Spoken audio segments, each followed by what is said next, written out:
इंदौर में मंगलवार को कोरोना के 1597 नए मरीज मिले हैं, जबकि महामारी से 7 लोगों की मौत हो गई है। अब तो इंदौर में कोरोना के साथ में ब्लैक फंगस ने भी अपने पैर पसारना शुरू कर दिए हैं। आइए इंदौर के बारे में जानकारी लेते हैं इंदौर से हमारी संवाददाता खुशबू यादव से। तो खुशबू बताएं कि आज की इंदौर को लेकर क्या स्थिति है और साथ में कितने लोगों की मृत्यु हुई है और कितने लोग ठीक होकर अपने घर को वापस गए हैं। देखिए निकिता, जो लगातार इंदौर शहर की बात अगर की जाए तो इंदौर में लगातार जो कोरोना पॉजिटिव मरीजों की संख्या है वो लगातार बढ़ते जा रही थी, लेकिन जो सख्ती इंदौर में की जा रही है लगातार उसको देखते हुए इंदौर में जो संख्या है उसमें जो कोरोना पॉजिटिव की जो संख्या है उसमें लगातार कमी देखने के लिए मिल रही है।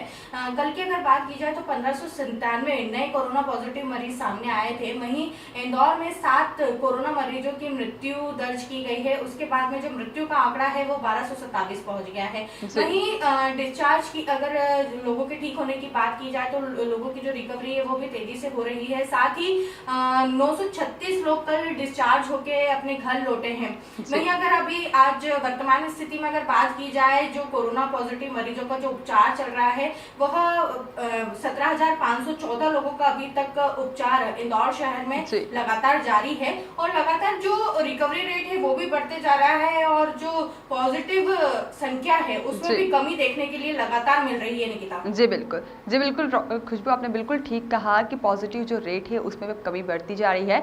मैं आपसे जानना चाहूंगी कि बेड्स को लेकर के इंदौर की क्या कवायद है, किस तरीके से बेड्स को बढ़ाया जा रहा है और प्रशासन की ओर से आगे क्या तैयारियां की जा रही है। देखिए निकिता, बेड्स की कमी जो है वो लगातार इंदौर शहर में देखने के लिए मिल रही थी, लेकिन अभी लगातार जिला प्रशासन नए नए प्रयास कर रहा है। राधा स्वामी सत्संग के बाद जो बेड्स की कमी थी उन्होंने काफी हद तक कम हो चुकी थी, लोगों को बेड उपलब्ध हो रहे थे और जो रिकवरी रेट बढ़ते जा रहा है लगातार और जो पॉजिटिव संख्या कम होते जा रही है उसकी वजह से भी अस्पतालों में जो बेड्स की संख्या है उसमें भी देखने के लिए मिल रही है कि वहाँ भी बेड अब उपलब्ध हो सक रहे हैं।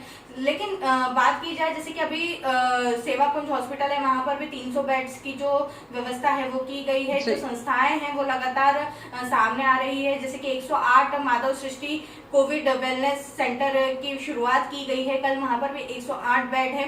तो ऐसे जो बेड की जो कमी देखने के लिए लगातार मिल रही थी वो कहीं ना कहीं अब वो कमी पूरी होते हुए दिखाई दे रही है। लगातार जो जिला प्रशासन है लगातार लगा हुआ है इस कमी को दूर करने में, जिससे लोगों को आसानी से बेड उपलब्ध हो सके, किसी भी तरह की परेशानियों का सामना इंदौर वासियों को ना करना पड़े। जी बिल्कुल खुशबू, आपने बिल्कुल ठीक कहा। खुशबू, आपसे जानना चाहूंगी कि फिलहाल इंदौर के रेमडेसिविर और ऑक्सीजन को लेकर क्या स्थिति है। देखिए निकिता, ऑक्सीजन और रेमडेसिविर की किल्लत लगातार देखने के लिए मिल रही थी और लगातार ही ऑक्सीजन और सिलेंडर को लेकर काफी बातें सामने आई थी। लगातार राजनीतिक पहल भी इसमें हो चुकी थी, राजनीतिक टिप्पणियां भी होना शुरू हो गई थी। लेकिन ऑक्सीजन की जो बात की जा रही है, ऑक्सीजन की जो मात्रा है, जो सप्लाई है वो काफी हद तक ठीक हो चुकी है, नॉर्मल स्थिति में आ चुकी है। लोगों को अब ऑक्सीजन आसानी से प्राप्त हो रही है। लेकिन बात की जाए रेमडेसिविर की तो रेमडेसिविर में अभी देखा जाए तो कहीं ना कहीं कमी भी देखी जा रही है। साथ ही बात की जाए रेमडेसिविर की तो रेमडेसिविर में रोजाना जो काला बाजारी करने वाले लोग हैं उनको लगातार पकड़ा जा रहा है, उनका लगातार कार्रवाई की जा रही है, सख्त से सख्त कार्रवाई की जा रही है। लेकिन निकिता, इस दौर में भी मैं आपसे एक बात बीच में कहना चाहूंगी कि रेमडेसिविर को लेकर जो बातें आ रही है सामने, जो घटनाएं सामने देखने के लिए मिल रही है लगातार वो बहुत दुखद है, क्योंकि ऐसी विकराल स्थिति में भी आज की जो रेमडेसिविर इंजेक्शन है वो नकली रेमडेसिविर इंजेक्शन बेचे जा रहे हैं, जिसके कारण काफी समस्याएं हो रही है, लोगों की मौतें भी हो रही हैं। तो इस तरीके से जो रेमडेसिविर इंजेक्शन की जो काला बाजारी हो रही है कि जो उसके अंदर जो नकली जो इंजेक्शन है वो भर के दिए जा रहे हैं, तो कहीं ना कहीं बहुत गलत चीजें सामने आ रही है, गलत पहलू समाज के सामने आ रहा है। और लेकिन प्रशासन लगातार लगा हुआ है इस कालाबाजारी को रोकने के लिए, इसको नियंत्रण करने के लिए, जिससे कि लोगों की जान भी बच सके और जो रेमडेसिविर की जो कालाबाजारी हो रही है, जो इंजेक्शन है वो 30-35 हजार में जो बेचे जा रहे हैं उस पर भी रोक लगाया जा सके। लगातार जिला प्रशासन इस कार्रवाई में लगा हुआ है। जी बिल्कुल खुशबू, आपने बिल्कुल ठीक कहा कि कुछ लोग हैं जो इस आपदा में भी अवसर को तलाश रहे हैं और उनके प्रति जो प्रशासन के द्वारा सख्त कार्रवाई की जा रही है बिल्कुल ठीक भी है और उनके प्रति और कठोर कार्रवाई भी होना चाहिए। खुशबू, मेरा अगला सवाल आपसे ये है कि अब कोरोना महामारी के साथ में ब्लैक फंगस ने भी अपने पैर पसारना शुरू कर दिए हैं। इंदौर में भी कुछ केस उसके सामने आए हैं, तो मैं जानना चाहूंगी कि इंदौर में इसको लेकर क्या तैयारियां की गई है? क्या स्वास्थ्य विभाग की ओर से कोई नई गाइडलाइन जारी की गई है या फिर प्रशासन की ओर से क्या व्यवस्थाएं की गई है ब्लैक फंगस को लेकर? देखिए निकिता, अभी तक इंदौर शहर की बात की जाए या फिर पूरे मध्य प्रदेश शहर की बात की जाए, वो कोरोना से अभी तक उभर नहीं पा रहा है। भारत देश अभी तक कोरोना से उभर नहीं पा रहा है। लेकिन ऐसी स्थिति में जब एक और बीमारी इस तरीके से दस्तक दे देती है तो वो काफी मुश्किल हो जाता है। भले वो स्वास्थ्य विभाग हो, जिला प्रशासन हो या फिर सरकार हो, सभी के लिए एक मुश्किल पैदा कर देता है। क्योंकि कोरोना जिस तेजी से संक्रमण फैल रहा है उससे डबल तेजी में अगर बात की जाए तो ब्लैक फंगस फैल रहा है।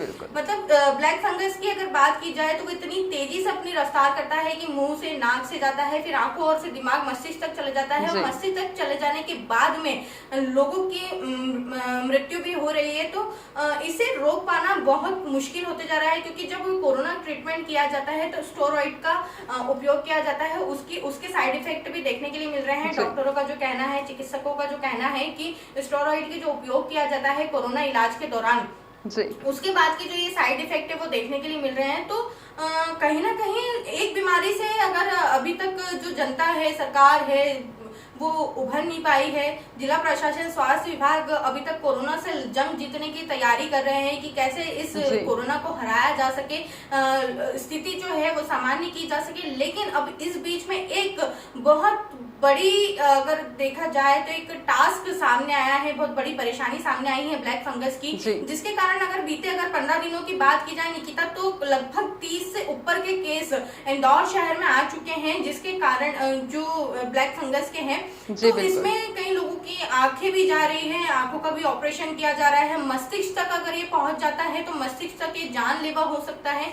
तो डॉक्टर ने भी अगर सलाह अभी यही दे रहे हैं कि अगर ब्लैक फंगस के कोई भी लक्षण आपको शुरुआती तौर पे दिखते हैं, जैसे कि कोई ब्लैक स्पॉट आपके चेहरे पे दिखता है या फिर नाक से शुरुआत होता है, तो उसको वहीं पे रोका जा सकता है निकिता। मतलब प्राथमिक, जैसे कि बात अगर घुमा फिरा के अगर की जाए तो वहीं पे आ गई कि जैसे कि कोरोना में अगर प्राथमिक पहल की जाए कि कोरोना के थोड़े से भी लक्षण देखने पर अगर सावधानी बरती जाए और उसका सही उपचार लिया जाए तो कोरोना से आसानी से जीता जा सकता है। और जब वो कोरोना लास्ट स्टेज पे आ जाता है तो फिर मरीज को जो बचाना है वो बहुत मुश्किल हो जाता है। तो वही चीजें इसमें दोहराई जा रही है ब्लैक फंगस में, कि उसमें भी यही है कि अगर व्यक्ति शुरुआती लक्षण में ही अगर सही उपचार ले लेता है और अगर डॉक्टर से सलाह ले लेता है, डॉक्टर के पास चले जाता है शुरुआती दौर पर ही, तो कहीं ना कहीं इस ब्लैक फंगस से भी बचा जा सकता है। लेकिन ऐसी स्थिति में इस तरीके के साइड इफेक्ट होना बहुत ही मुश्किल, एक स्वास्थ्य विभाग के लिए भी एक बड़ी मुश्किल पैदा कर रहा है। क्योंकि जनता पहले ही इन चीजों से, कोरोना से नहीं उबर पाई है, कहीं लोगों को मृत्यु तक पहुंचा चुके हैं, कई लोगों ने अपने लोगों को खोया है। अब इस बीच में अगर ब्लैक फंगस की अगर बात की जाए, ब्लैक फंगस आ जाती है जो मुंह, नाक, कान और आंखें, सबसे ज्यादा तो ये है कि इसमें आंखों की रोशनी जा रही है लोगों की, मस्तिष्क तक अगर पहुंचती है तो मस्तिष्क तक पहुंचने के बाद में लोगों की जान बचाना बहुत मुश्किल हो पा रहा है। जी बिल्कुल। तो कहीं ना कहीं जो मुसीबतों का दौर है वो लगातार जारी है, मुसीबतें खत्म होने का नाम नहीं ले रही है निकिता। लगातार कोरोना, फिर ब्लैक फंगस, मतलब जो अन्य बीमारियां हैं उसको कोरोना ने और ब्लैक फंगस ने पीछे छोड़ दिया है। अन्य बीमारी के लोगों को भी कहीं ना कहीं दिक्कतों का सामना करना पड़ रहा है। जो नॉर्मल बीमारी है, जो उन लोगों को भी अस्पतालों में जाने से डर लग रहा है। तो बहुत सारी चीजें, इसके साइड इफेक्ट भी देखने के लिए मिल रहे हैं। इसलिए सरकार भी लगातार कह रही है कि वैक्सीन लगाइए, आप वैक्सीन के लिए लगातार जागरूक रहिए। अब तो 18 वर्ष के जो ऊपर के लोग हैं उनको भी वैक्सीन लगना शुरू हो गई है। तो केएनएन न्यूज की तरफ से भी यही अपील है कि वैक्सीन को सबसे पहले प्राथमिकता दी जाए, जिसके कारण जो कोरोना है, अगर कोरोना से भी बच सके और ब्लैक फंगस से भी बच सके। क्योंकि कोरोना के दौरान ही जो ट्रीटमेंट होता है उसके दौरान ही जो दवाएं कोरोना में ट्रीटमेंट के लिए जो इस्तेमाल की जाती है उसी के साइड इफेक्ट से ब्लैक फंगस हो रही है। तो कहीं ना कहीं सबसे पहला उपचार जो यही है कि आप वैक्सीन लगाएं। वैक्सीन सबसे पहले वैक्सीन को प्राथमिकता दें, अपने घरों में रहिए, मास्क का उपयोग कीजिए। तो ये तमाम चीजों का ध्यान अभी जनता को बहुत ज्यादा रखना पड़ेगा निकिता, नहीं तो इसका जो संक्रमण है वो तेजी से फैलते जा रहा है और संक्रमण की एक जो नई बीमारी जो सामने आ चुकी है संक्रमण के बाद की, वो तो सभी के सामने है। तो स्वास्थ्य विभाग लगातार कोशिशें कर रहा है, नई पहल भी कर रहा है कि किस तरीके से इस दोनों बीमारियों को रोका जा सके और जनता को इससे बचाया जा सके। जी बिल्कुल खुशबू, आपने बिल्कुल ठीक कहा कि जब शुरुआती लक्षण दिखने लगे हमें, तभी उसका सही उपचार लेना, उसे पहचान कर सही उसका उपचार लेना बहुत ज़रूरी है। और किस तरीके से उसके लक्षण दिख रहे हैं उसका परीक्षण करवा कर बिल्कुल सही उपचार लेना बहुत ज़्यादा ज़रूरी है। मैं आपसे जानना चाहूँगी खुशबू, एक सवाल यह है कि इंदौर में गरीब परिवारों को खाद्यान्न देने के लिए जो कवायद की जा रही है, देखने में आ रहा है कि उचित मूल्य की दुकानों के बाहर काफी तादाद में काफी भीड़ जमा हो रही है। तो क्या स्थानीय प्रशासन की ओर से कोई व्यवस्था की गई है उचित मूल्य की दुकानों के बाहर? देखिए निकिता, ये बात आपने बिल्कुल सही कही है कि जो गरीब परिवार है, क्योंकि अभी लॉकडाउन की स्थिति लगी हुई है, तो गरीब परिवार किस तरीके से अपना कार्य करेगा, किस तरीके से काम करेगा और किस तरीके से पैसे कमाएगा और अपना घर चलाएगा, ये एक बहुत बड़ी जिम्मेदारी है और एक बड़ी परेशानी भी है कि किस तरीके से गरीब परिवार अपने जीवन का निर्वहन करेगा। उसी के चलते हुए जो निःशुल्क राशन देने की बात की गई है, उसके चलते जो गरीब परिवारों की भीड़ जो दुकानों के सामने लगी है वो बिल्कुल जायज है। लेकिन यहाँ पर भी सोशल डिस्टेंसिंग का बिल्कुल ध्यान रखने की कोशिश की जा रही है कि सोशल डिस्टेंसिंग का ध्यान रहे, लेकिन जनता को भी इसमें जागरूक होना पड़ेगा निकिता। एक ही तरफ से अगर बात की जाए कि जिला प्रशासन ही करे, प्रशासन करे या नगर निगम की टीम करे, तो इस तरीके से जो कोरोना संक्रमण की चेन है उसको तोड़ना असंभव है, क्योंकि अपनी जो सुरक्षा है अभी अपने ही हाथ में है। आपको अपनी सुरक्षा अपने हाथ में ही रखना है, अपने ध्यान देना है और सोशल डिस्टेंसिंग और भीड़ भाड़ से आप ही को बचना पड़ेगा। उसके बाद ही आप इस संक्रमण से बच सकते हैं। और जो व्यवस्थाएं हैं वो व्यवस्थाएं तो लगातार की जाती है, लेकिन इस व्यवस्था को भी जनता द्वारा ही तोड़ा जाता है। तो जनता को भी थोड़ा ध्यान रखना पड़ेगा कि किस तरीके से इस व्यवस्था को भी कायम रखा जाए और जो भीड़ है वो ना लगाया जाए, सोशल डिस्टेंसिंग का ध्यान रखा जाए। जी बिल्कुल खुशबू, इंदौर की तमाम जानकारियों से हमें रूबरू कराने के लिए आपका बहुत बहुत धन्यवाद। तो जिस तरीके से आपने देखा, इंदौर में कोरोना की रफ्तार थमी नहीं है लेकिन स्थिर बनी हुई है। अभी भी इंदौर में कोरोना का आंकड़ा 1500 के पार ही है, जहां पर ऑक्सीजन और रेमडेसिविर की अभी किल्लत तो नहीं है, लेकिन इंदौर की जनता को अभी और सतर्क और जागरूक होने की जरूरत है, जहां पर हमें प्रशासन की ओर से जारी की गई गाइडलाइन का पालन करना अभी भी अति आवश्यक है और हमें अपने मुंह पर मास्क लगाना, सोशल डिस्टेंसिंग का पालन करना, साथ ही अपने हाथों को बार बार साबुन से धोना या फिर सैनिटाइज करना बहुत ही आवश्यक है। स्वस्थ रहें, घर पर रहें और अपना और अपने परिवार का ध्यान रखें।